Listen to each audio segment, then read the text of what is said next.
উনি যদি বলেন প্রথম ইনিংস, তাহলে আমরা কি ধরবো যে দ্বিতীয় ইনিংস আরো 6 মাসে শেষ হয়ে যাবে? তৃতীয় ইনিংসটা হয় না, তাই না? এই সরকারের আমলে 6 ছিল না একটাও। সাধারণ মানুষ মানে মহা খুশি হয়েছে এই সরকারের উপর। একটাও পারবেন না, সিম্পলি পারবেন না। দু একটা 4 ছিল। সমস্ত রাজনৈতিক দল ঐক্যমত্য হবে, সেটার উপরে জুলাই চার্টার হবে, জুলাই চার্টারের উপর নির্ভর করবে নির্বাচন কবে হবে। নির্বাচনটা এই বছর হবে আমার ধারণা।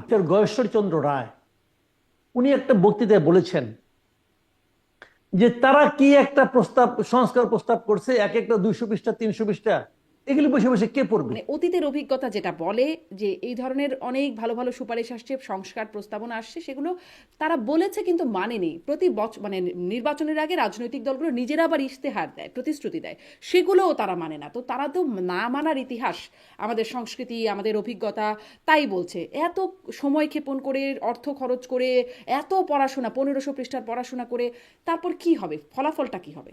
ফলাফল এই যে প্রবাদ আছে না একটা, যে লাউ সেই কদু, তাই হবে। এতদিন যে লাউ দেখেছেন, আগামী তো সেই কদুই দেখবেন।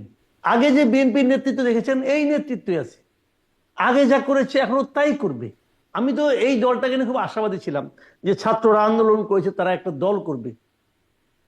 আমি আশাবাদী ছিলাম আমি।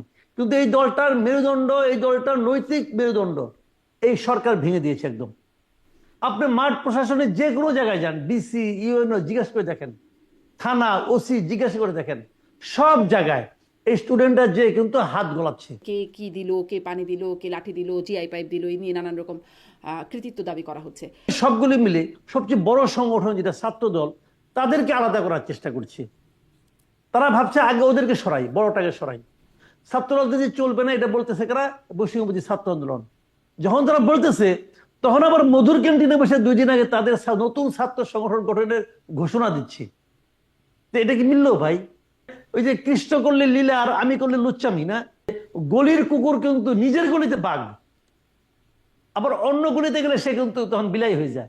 তো এখন এখানেও একই জিনিসটা, যে এখন যখন গভর্নমেন্টের সাপোর্ট পায় তখন সবাই বাঘ হয়ে যায়। আপনি যদি আমাকে বলেন এই আন্দোলনের মাস্টার মাইন্ড কে ছিল, মানে এককভাবে যে আপনি সবচেয়ে বেশি ক্রেডিট দিতে চান, যে আমি একজন ব্যক্তিকে সবচেয়ে বেশি ক্রেডিট দিব এই পট পরিবর্তনের জন্য, তাহলে আমি সেই ক্রেডিটটা দিব শেখ হাসিনাকে।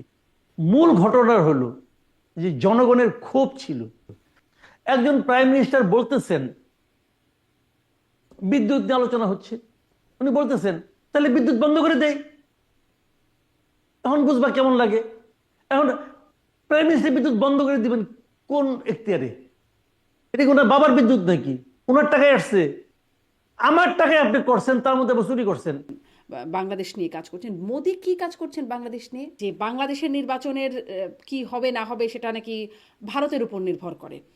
ভারত ক্ষমতায় বসিয়ে দিচ্ছে বা ভারতের কাছে গ্যাস বিক্রি করে দেওয়া হচ্ছে। বিএনপি অভিযোগ করেছে আওয়ামী লীগকে বসিয়েছে ভারত, আওয়ামী লীগ অভিযোগ করেছে।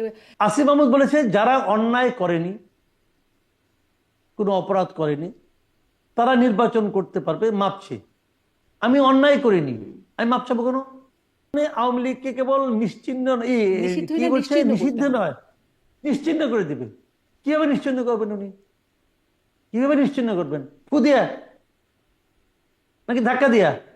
আপনি 50% বাদ দেন, 50%, তাও তো ভাই 1 কোটি লোক থাকে। 1 কোটি লোকরে আপনি ফু দিয়ে উড়াই দিবেন? আসিফ মাহমুদ, সজীব ভুইয়া, ওনার ফুয়ের এত শক্তি? আওয়ামী লীগ পাট গাছ না যে আপনি টান দিয়ে উঠে ফেলেন, আওয়ামী লীগ বট গাছ। শেখ হাসিনা রাজনীতি বাংলাদেশে শেষ। বাংলাদেশে শেখ হাসিনা রাজনীতি করার আর কোনো চান্স আমি দেখি না। শেখ হাসিনা যদি আসলে আওয়ামী লীগকে ভালোবাসতো, ওনার উচিত ছিল ওনার নিজের থেকে ঘোষণা দেওয়া, তোমরা নতুন নেতৃত্ব গড়ে তোলো। এক লোক ডায়লগ দিত না ওবায়দুল কাদের নামের? এতগুলি নেতা কর্মীকে অরক্ষিত অবস্থায় রেখে পালিয়ে গেছে। আইভির মধ্যে পালায় যায় নাই? আগে হতো চেতনার নামে গুম হতো, এখনো চেতনার নামে হচ্ছে। বলবেন যে না আমরা বিপ্লব করেছি, বিপ্লব আইন মেনে হয় না, বিপ্লব সংবিধান মেনে হয় না। হ্যাঁ বলেন, আমার কোনো আপত্তি নাই। বিপ্লব সংবিধান মেনে হয় না, ঠিক আছে, তো বিপ্লবের পরে তো হয়।